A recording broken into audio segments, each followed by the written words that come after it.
I thought I won the fight, and then they gave it to him. I'm not gonna sound all bitter because it's all good. I got paid. It's all good. You know what I'm saying?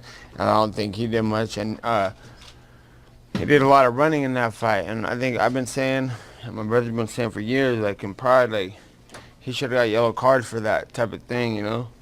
He ran the whole fight. You see me chasing him around that thing and pointing. I'm like, where are you going? You're scared to engage. And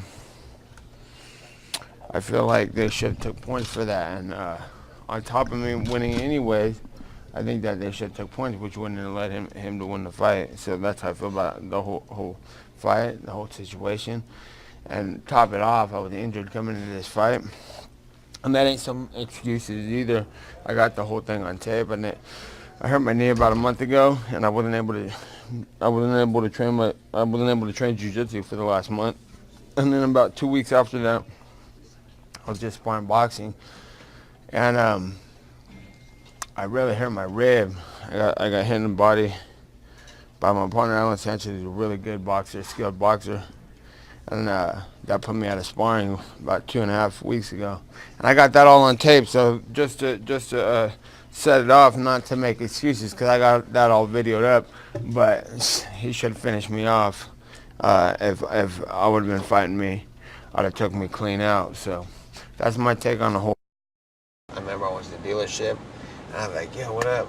I'm trying to get a Cadillac. And it was like a Chevy dealership. I didn't even know how dealerships worked. They're like, I want a Cadillac. And I, well, how much are you looking to spend? And I was like, probably like $9,000. And he's like, okay, here, come over here. And he brought me in the direction of this little Honda Civic. I was like, what? That's not what I'm looking for. And he's like, no, we'll tint the windows, we'll put a system in it, we'll put rims. And he brought it back there all tinted up with the system and everything. And I was like, I had a DVD player when DVD players were new. Yeah. The DVD player right here, I was juiced. I was like, yeah, my shit is tight, you know?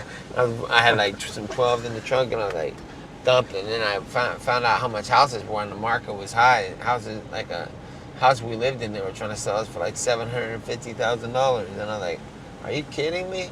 I got like $15,000 for that fight, for after the Ultimate Fighter, and I thought I was like completely rich and gonna buy all kinds of things, but I didn't have no concept of what stuff costed.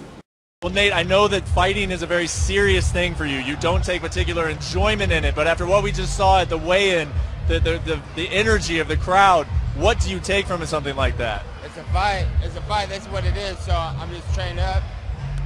Gonna try to get in there and do my thing and go home with a clean face.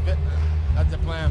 Conor McGregor looks extremely animated, and he always does before a fight, but in particular in this one, he looks like he's emotionally invested in this fight. Could that work against him? Yeah, I don't know. Could not. Let's see what happens though. At the press conference, before you got up and walked away, before bottles started flying, you said that it looks like he is trying to talk himself into this fight, try and talk himself into being confident about this fight. Do you still feel that way after staring him down? Yeah, and I've met people like that. They got their whole team telling them how great they are. They're telling themselves how great they are and what's going down. Don't matter what you say, what your boys are saying, what you're telling yourself. You know when we're down, you better stop that mount and, you know what I'm saying? You better stop everything from flying, because me and you know what happened the last time, so it's all good. What happens after you beat Conor McGregor a second time? Do you just own the entire keys to the fight game? Those are his words. Do you own them then? I already own the keys. I took them in the last kill. Best of luck, Nate. Straight than I expected due to lack of training. I didn't have a training camp, so with sparring, I never get touched by that. I knew that's all he had. But when he landed the punch too, I didn't think it was anything out of the norm, you know.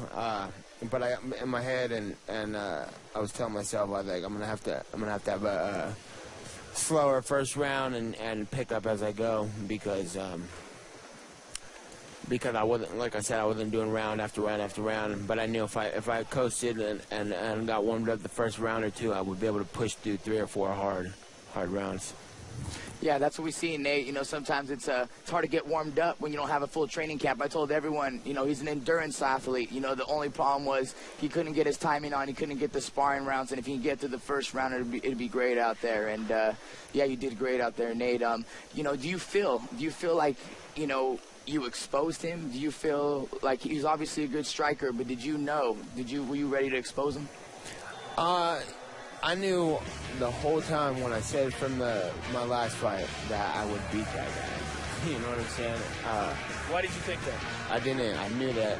I knew that I would beat that guy. He knew. I've been in this game. I've been fighting since I was 21 in the UFC. So it's been 9 years I've been fighting here.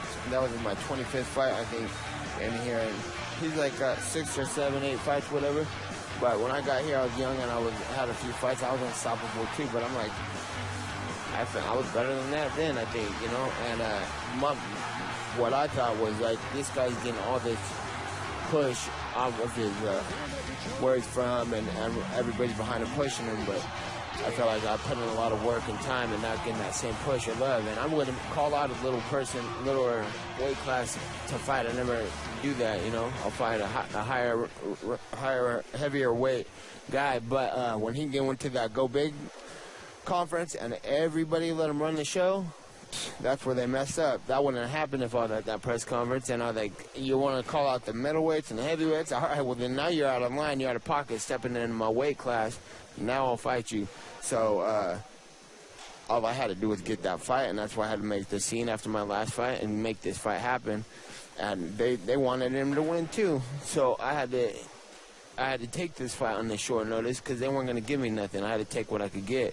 And it was best circumstances for him, but I knew I could get the job done.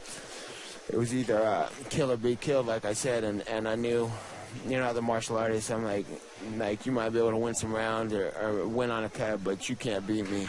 So. Coach, I'm supposed to ask the question now, but I feel like we should just let him keep going. You know, Gilbert and I, Coach, we have told the fans all week long that what you see between Conor and Diaz is exactly what you get, that this is real. And the fact that he's sitting here and still not trying to make up in glad hand, I mean, it just tells you how real and organic this match was. This is why it did such incredible business. Now, Nate, I want to give you a quote, and this is a quote from Dana White. He said, "I am not making this match official, but I do believe it would make sense to put Nate against Robbie Lawler. Nate's brother Nick fought him years ago, and I think now it's Nate's turn for the championship." How do you respond?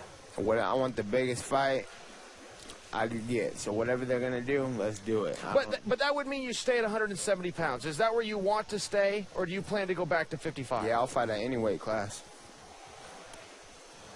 Interesting. Coach, Interesting. back to you. There you go. Before we let you get out of here, we talked about it all week, and we were really proud of how you acted after the fight tonight. How did you decide that that's where you were going to go when you got done? You were very respectful to your teammates, but also to Conor McGregor. What were you feeling right when that got done and that you had beaten? This place was in shock, but the people who know the fighting game weren't in shock. How did you feel right when it got done? I felt like I did a not a very good job, and I should have did a lot better. But did the non-training camp, you know, so I wasn't surprised. Like I said, people are surprised, and I'm like, I don't think that you should be surprised. I believe that I could beat this guy. I believe that he had a lot of hype behind him, a lot of push. But, like, you know what I'm saying? I've been in this game. I think I'm the best fighter in the world. Me and my team, you know, I think we're the best fighters in the world. And you better take me out, or I'm going to win these fights. We do want to say this real quick because we were up here watching, and you got to know that your man right over there was in tears. He had tears coming down his face. This is my brother right here, man. You already know. So before we get out of here, do you have one message for and just a magical night for your team? This is a magical night. I'm proud of Nathan. You know, he's been doing this for years, you know, and it's great for him to get a spotlight and to get the exposure he deserves. And he's a true champ. He's the number 1 55-pounder in the world, in my opinion, if he gets the proper training camp. He's getting the right contract now. I believe he's motivated. I love to see him fight Robbie Lawler. I think he'd be the 170-pound champ. It's a great night for the team, and we're dang proud of Nate, man. He did it for us tonight. Well, he looked great against Michael Johnson, looked great against Conor McGregor. And who knows what's next for you, but my friend, congratulations. That's all we can say. Thank you. Nathan Diaz wins Saturday night at UFC 196 against Conor McGregor. That'll do it for now. For Gilbert, Chael, Nate Diaz, I'm the coach. We continue coverage from Las Vegas. Nate Diaz gets it done.